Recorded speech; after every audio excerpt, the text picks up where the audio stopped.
WNST for the home fans going down to see the Ravens, and of course empty seats and the knee and the protest and fans that are irate, and of course 2 straight pretty bad home efforts around here. And worse than that, the Redskins managed to win on Sunday. This guy was writing about the Redskins and Kirk Cousins, but certainly monitoring all things Ravens as a longtime columnist here at the Baltimore Sun, as well as many other parts. We always love having David Steele come back on. He's now with Sporting News. You can read his work out at sportingnews.com. And, of course, follow him at David_C_ Steele, and that's E with the silent E, like George the Animal Steele. We welcome him back on from Sporting News. What's going on, man? I want you to be writing about the Ravens, you and all the big-time columnists, because it means we're doing well. But certainly after the Bears stinkeroo on Sunday, this is 2 straight steamers for the home fans. And as you know, there's a lot of uppity going on in all walks of life here, and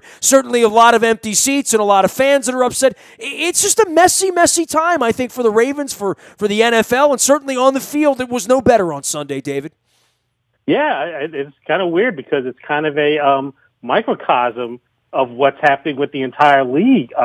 This what was going on there at the stadium on Sunday. A couple of teams that have been extremely disappointing, fairly chaotic, underperforming, sort of letting people down, and so much focus on what's happening with the players, with the protests, the clash between the fans, the league, the players, their issues. How many people are going to show up at the games? Are they turning in their jerseys? Kaepernick's going to sue the league. Don't forget that. That was the big story Sunday after the games, right? How about that?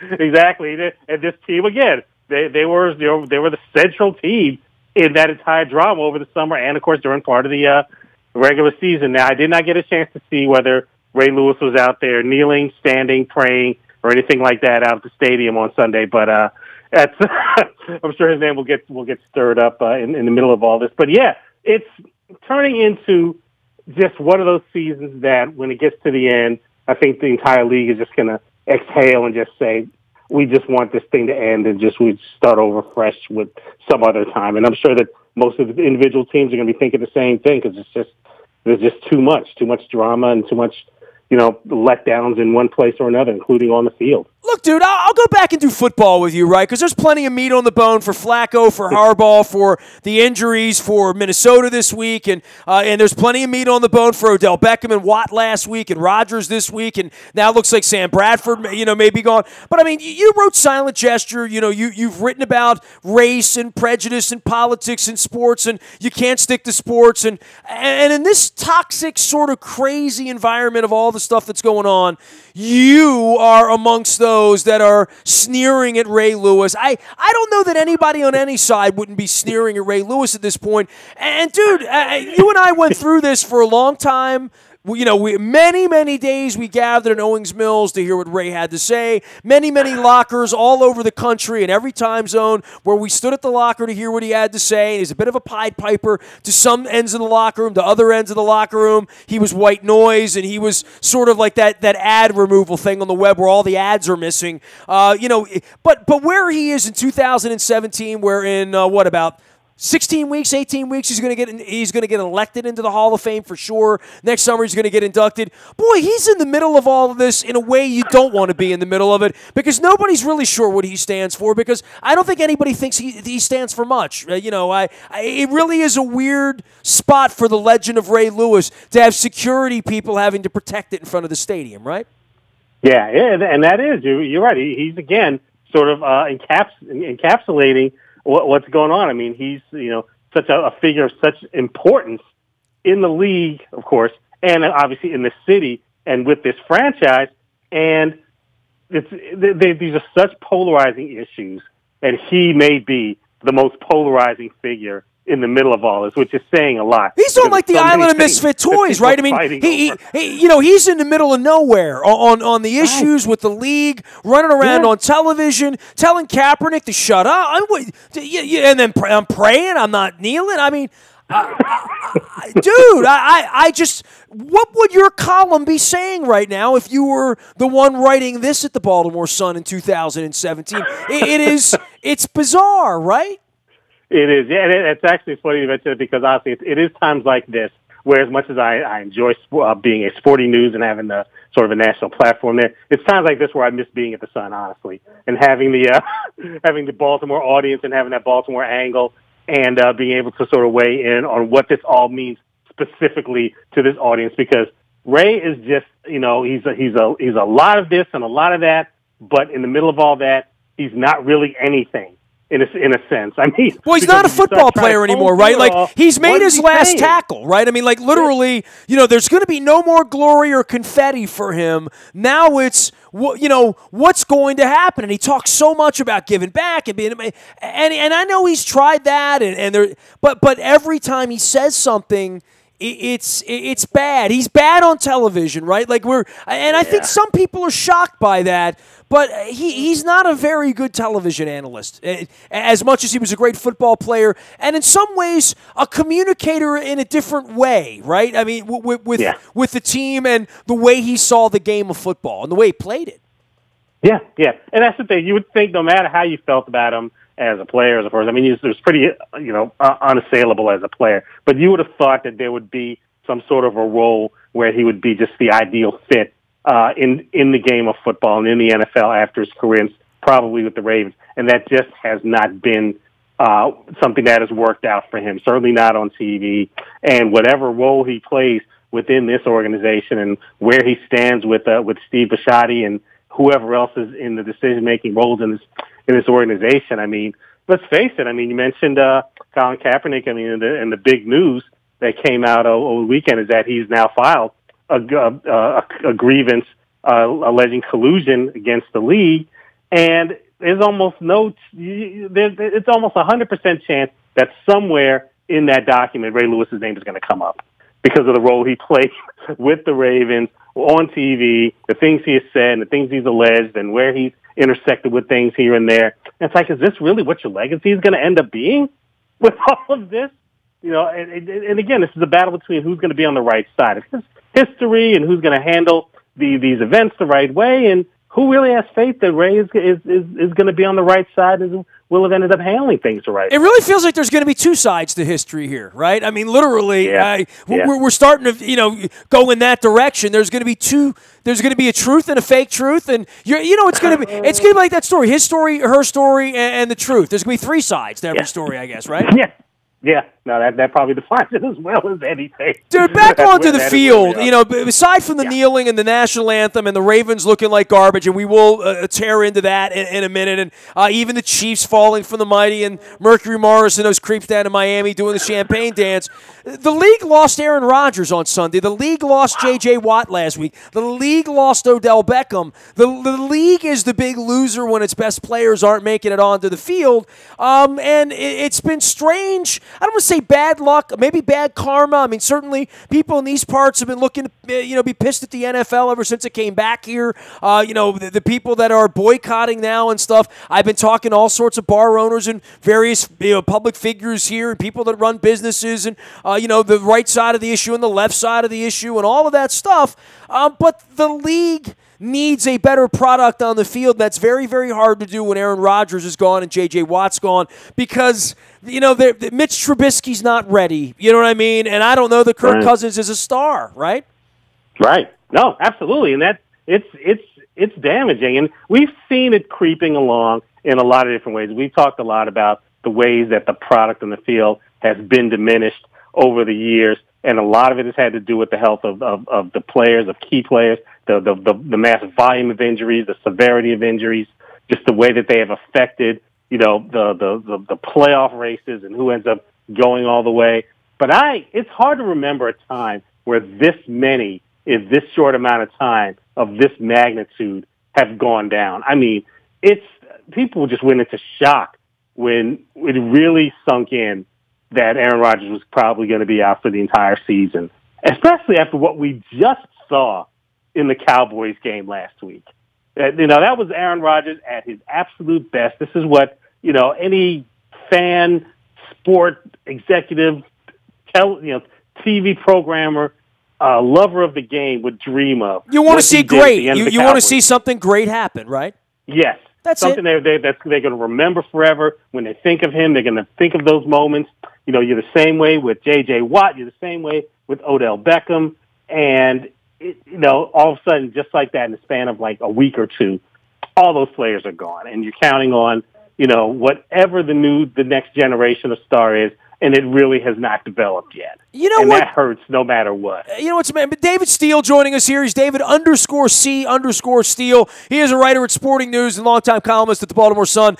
His book is Silent Gesture with Tommy Smith. If you want to go check that out, feel free to do that as well. And you can find him at sportingnews.com and out on Twitter. It's a great segue about the star power of Rodgers and Watt and Beckham. And I know they're sexy and they're on the cover of this game and that magazine and this endorsement and all that. And then there's Marshall Yanda and Brandon Williams and Brent Urban and, no Jeremy Maclin on Sunday for the Ravens. And you start to say, well, that's a $10 million guard who might be going to the Hall of Very Good. That's a defensive tackle they just gave $12 million a year to because they think he's worth it. And he's a game record. He's a game changer in the middle. He's not there. Draft picks aren't getting to the field. Perryman's getting his head taken off when he does get on the field. Max Williams, is limping on. For the Ravens, we're all going to sit here and we're all going to badmouth them this week, and they look like garbage. But there is a point when you've got 21, 22 guys out of the 53 you thought were going to start the season. It's too much. It's too much for Jermaine Illuminor to try to pick up the slack for Marshall Yanda while guys on the defense are trying to figure it out for Brandon Williams. And, the team right now looks like a preseason team, especially a wide receiver, David. Yeah, it does. And it tells you that it doesn't take much on most teams in the league. I mean, it's a very rare team that's deep enough on both sides of the ball that can withstand even one player. They're best players. They're the guys that are making $8 million in North. They're making that money because they couldn't just go out and grab a fourth-round draft pick from East Pageesa State and plug him in there and say, yeah, he's going to play like Marshall Yanda. That's not the way it rolls, right? No, absolutely not. Yeah, I mean, there's no way to minimize that. And people cannot play that off. You can't say next man up over and over and over again when it's like three or four guys on each side of the ball or three or four guys on each unit. And two, when you have the quality of a player like Marshall Yanda and like Brandon Williams and even Jeremy Maclin, who, people are it's sinking in on everybody how important that signing was.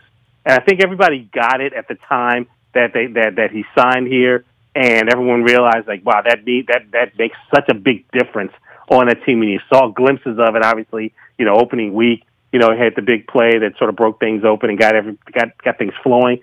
And when he's not there, all of a sudden, all the other weaknesses are illuminated. And let's say this is,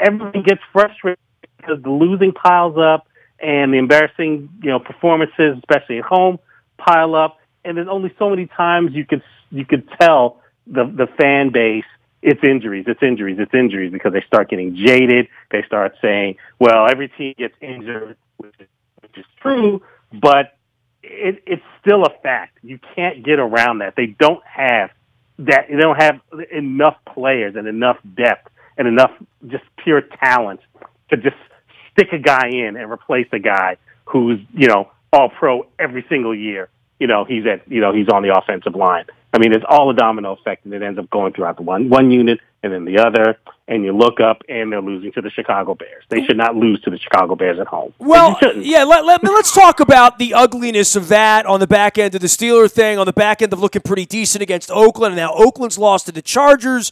The Packers' season is pretty much over, which I'm sure the numbers went through the roof for the Falcons, but, you're writing about the Redskins and where they are, where they don't know what they, have in this quarterback. They didn't want to pay him. There's the whole San Francisco thing sort of looming in the backdrop of all that, hit the area. The Redskins are also in a very, very weird spot because they're not going to win the Super Bowl this year, right? No, they're not. No. Things have not, but then again, it's a weird league. So many things are happening. Things are changing on the fly. But no, you can't count on them doing that. But it's a reminder. It's almost like the exact same thing we're just talking about. Kirk Cousins. A lot of people look at Kirk Cousins, a they kind of parse his game and they look at his stats and they sort of break him down frame by frame. I say, well, he's really good. He's better than the norm. He's close to the top echelon, but he's not all the way there. He's not, he's not elite. Is he worth that kind of money? Is he worth that kind of contract? And then when you see all these players go out, you see these little narrow windows start to open up for teams who are maybe just a very good quarterback away from going a long way in the playoffs. Then you understand why he's worth what he's asking for and why he's going to hold out and get it. And why the team is going to, fight him over it because, he could very well be the answer. I mean, you're looking up his main division rival, and they play next week they play Philadelphia. Carson Wentz. Who thought that Carson Wentz was going to be up in that, that high up in the discussion of quarterbacks in the league this fast? But the fact that he is helping set that team apart. If you get a quarterback like that, it makes a difference. I mean, the 49ers have lost 5 games in a row. None of them have been more by more than 3 points. If they had Kirk Cousins instead of Brian Hoyer, they might be 5-1 instead of 0-6. You never know. So the value of players like that just only grows and accentuates, and the players recognize that when they see players like the Aaron Rodgerses and all the other, elite players of the league go down. It's the way that they do. Well, the links to Shanahan and all that are there, and, obviously the 49ers are going to have to pick of whomever they want in the draft at this point. Only the Browns and them are going to fight each other over who's going to get the number 1 pick, maybe the Giants as well. It's hard to envision those teams winning, but the Redskins have a real season going on now at 3-2, right? I mean, they're in this thing, and more than that, it's pretty obvious that the Packers are going to have trouble getting to 8 wins without their quarterback at this point. They sort of drop out of the thought of being a wild card team, quite frankly. I mean, 9 or 10 wins might get you to a wild card. I mean, Winston's now gone. It looks like the Buccaneers are sinking. The Falcons wind up snatching a loss, out of all this. And the Panthers, there's no, I mean, the Rams are like good in the NFC right now, right? There's one team that we haven't even mentioned yet who's like sort of at the top of that pyramid of Eagles teams that are all of a sudden out of it. Cowboys. Oh, the Cowboys out of it, right. This week. And who may not have Ezekiel Elliott at some point. Maybe next week. They may lose them a week after that. They may lose them the last 6 weeks. That's all up in the air. That's an element of this that is totally separate from all the other insanity going on in this league. But again, that opens the window up for everybody else. And that sort of, it accentuates everybody's worth and their value. And it complicates things. It doesn't seem to clear things up. It just almost like stirs everybody up in this big pot, and you have absolutely no idea who's going to bubble to the surface. But it does make games that ordinarily wouldn't be that fascinating, like the Skins and the 49ers, all of a sudden take on that much more value. All of a sudden, it is a potential playoff team. All of a sudden, it is a potential home for a pretty good quarterback who's going to make a lot of money. And heck, C.J. Beathard might be the quarterback of the future. You don't know because he played well when he came into the game. It's that kind of season in this league right now. It's a lot of fun watching the Patriots be down 2 touchdowns to the Jets and try to figure it out and need some weird blown call at the end to ice the game.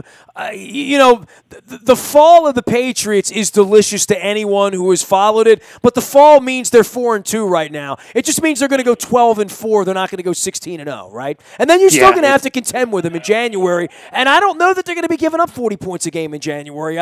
I would think that Belichick's going to go out and get some, some rubber bands and some paper clips and some Elmer's glue or something. I mean, because they won again, even though I was hoping they were going to lose. Yeah. You, as usual, you assume that they're going to figure it out because every time they have a start like this and they go through a phase like this, you look up in January and there they are, and the very weakness that everybody thought they could exploit is all of a sudden has just disappeared and it's unexploitable. You're going to look up and say, "Wow, look how awful their defense is." Josh McCown picked them apart for most of the afternoon, and you're going to look up in January. And you're going to see, that nobody can beat them. It's the way they work. It's the way Bill Belichick works.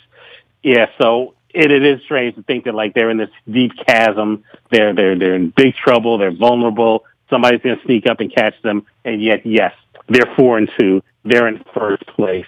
They have one of the best records in the conference. They're going to be a home team. They're going to have buys. Everyone's going to be chasing them by the time January comes. We're going to have to believe that until they prove something different to us. And so far, they haven't. He is David_C_Steele out on Twitter as well as at Sporting News. His book is Silent Gesture with Tommy Smith. You can Google that and grab that. You can also find him at sportingnews.com. Parting shot for you, anything at all you want to say on the Ravens just sort of moving forward to give them a little kick here after this? Because it is very, very discouraging. The injuries, the wide receivers, the play all the way around, the tackling. This thing is a little off the rails right now, Dave. It is, yeah. And I will say a little bit about them, and I will point out one other non-Ravens related thing before we go, if you give me a chance. But I will say this about the Ravens. It really isn't over. This is one of those losses where they could get on a run later this season, or they get back into the division and pick up some steam, and go into Pittsburgh and let's do the reverse of what they did on their home field, because it's just how this team is. One way or the other, they're very good at figuring things out. Well, they're forever the stalking horse, right? They're always one win in December on the road away, maybe. They win a lot in January, but winning in December has been trouble lately. Yeah, and that's weird because that used to be their trademark. That's what we always do. That's what you could always count on them doing. That hasn't been as easy to do because, again, they've got such huge holes to fill. But remember, when things were so up and down and so unpredictable and you still weren't sure, they still had a chance on Christmas last year to win the division. It's still an amazing thing, and I can't count them out on having a chance to do that again this time if they start getting some pieces back. Because you would have to figure that Brandon Williams will come back at some point, and they're going to get certainly some of the pieces back. Jeremy Maclin will come back at some point. Brashad Perriman will come back at some point. They'll get the tight end play that they've been, that's been so conspicuously missing. If Joe has the targets and the weapons that he needs, he's shown in the past that he knows how to use them. People are going to look up and say, wow, that's actually what they've done before in the past. So, and the division's available to them for this was tough seeing the Steelers beat the Chiefs. That's a nice win for them. It was ugly, but that's a nice win for the Steelers in Kansas City, especially to get the snot off their nose from that Jacksonville disaster. It's been weird. Look, the Ravens went out to Oakland and won. Pittsburgh went out to Kansas City and won. And at home, they haven't been able to get out of their own way. The Steelers kicking it around with the Bears, Steelers kicking it around with the Jaguars. They're always 60 minutes away from thinking they stink. Ben was hanging his head and sulking last week again. Right, yeah, and that's another thing that they might be able to capitalize on. That as always, the Steelers are the Steelers. You know what they are, and you know who they have. But just the fact that we can sit there and witness them have a stinker like they did against the Jaguars is enough to give people here a little bit of confidence that they can hit a skid and they can do it. The weeks that the Ravens need them to, they could do it right up there at Heinz Field. At the right time when the Ravens are there, and they'll have their opportunity. It's a matter of whether they're going to go up and grab it or not, and that's kind of what this team post. These 3-4 years, or however many years it's been. It's weird to think it's 5 now. Post Super Bowl, that's what this team has been. It's come down to the end like this, and it's like, okay, you win or lose one game, and you're either in or you're out, and there's still a chance for them to be in that same position again this year. It's crazy to think of it after a loss like this, but it's still a possibility because that's how they are, and that's how this league is. Well, you look at the Green Bay game, right? Like that looked like a really unwinnable, tough game. Now you're going to go play, and there's going to be no Aaron Rodgers there. So I don't know if they win or not. We'll find out. I don't know what the weather's going to be, whatever. But they're going to go to Green Bay and face a different Green Bay team than the one that's been on the schedule the last 6 months. That's for sure. You guys said you had a parting shot. You got something else for me? Yes, Monday is the 49th anniversary, believe it or not, because you mentioned my book, Silent Gesture. It's the 49th anniversary of Tommy Smith and John Carlos raising their fist on the victory stand in Mexico City. Well, so I did not know that because do you know what? Saturday was the 49th anniversary of my birth. I didn't realize that my birth and that were 2 days apart. We're wedded to history. I did not know that. Really, yeah, it's true. Yes, October 16th, 1968 was the day that that medal ceremony took place. So that's an opportunity for the listeners out there. If you have not had a chance to read the book, please do. You know, I'm still very proud of it. It came out about 10 years ago, but it is still out there. Silent Gesture. It's out there on Amazon. You can go to his website, TommySmith68.com. And next year will be the 50th anniversary. You know, I wish everybody the best of luck. Mine too. It's going to be a pretty big celebration. That's right. Hey, dude, you just taught me something, man. 50. I mean, how 2018. How can I be on the planet 49 years and not know? You know what I do know about that week? That week was the week that the Detroit Tigers won the World Series, right? Yeah. You know, that was so the whole tumultuous in itself. Yeah, I want to make sure I want to look that one up because like the actual date was within a day or two. I don't know the exact date that they won because they won. It was a Game 7. Believe it or not, you know, Game 7 in 1968 was played on October 10th. So the Tigers won the World Series 4 days before my birth. But that was the only sort of famous thing that I knew that happened sports-wise the week of my birth, you know. So now man, you're teaching me stuff. You're like a historian, David C. Steele. Is honestly what I try to be more than anything else. It's informative and a historian. Hey, man, I appreciate you. As always, we're going to send everybody out to follow you, get the book, and do all that stuff. David_C_Steele, like George the Animal Steele, and, of course, at sportingnews.com. And one of my favorite guys to have on the show, because every time I call him, Earth, Wind & Fire's Fantasy is playing on his ringtone. So by popular demand, it's back, right, Dave? Yes, it is. I made sure. I did not want to disappoint my fans. Appreciate you, man. We'll see you soon. Thanks for coming on.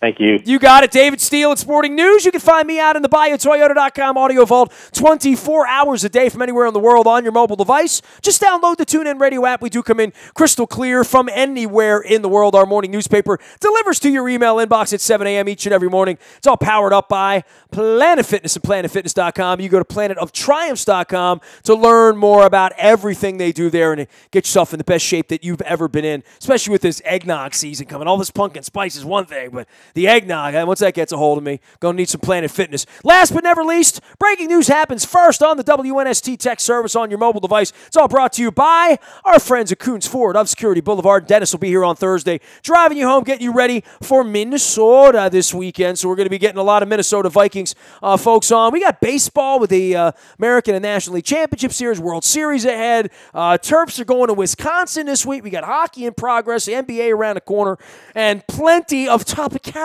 as they say around here. I'm on Facebook, Twitter, LinkedIn, Snapchat, Instagram, streaming live on our Facebook as well as our YouTube WNSTV channel. Big reminder, Friday is our Dundalk Hootenanny Day around here. I am being inducted into the Dundalk High Hall of Fame. It is the highest honor that a man of my sort of ilk will ever receive, so it is a big deal on Friday. I'll be missing my mom a whole lot. I was hoping that she could be a part of it. Obviously, we lost my mom a couple months ago, but we haven't lost you, and we haven't lost our sense of humor. We haven't lost the directions to Costas. We're going to be partying at Costas on Friday night. Anybody that wants to come down, get a beer, get a crab cake, get a crab. If you don't eat crabs like my wife, you can get a steak or a cheeseburger or some wings, whatever you want. Pit beef, they got it all. It's at Costas Friday night, celebrating my Dundalk High Hall of Fame induction, and just like beers. It's a reason to drink beer and eat crabs on a Friday night in Dundalk. I can't think of a better thing. And it's sort of on the back end of my birthday. There'll be my birthday crabs. So I'm eating crabs Friday night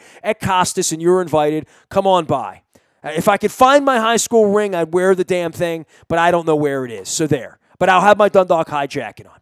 I am Nestor. We are WNST.net, AM 1570, and WNST, Towson, Baltimore, and we never stop talking Baltimore sports.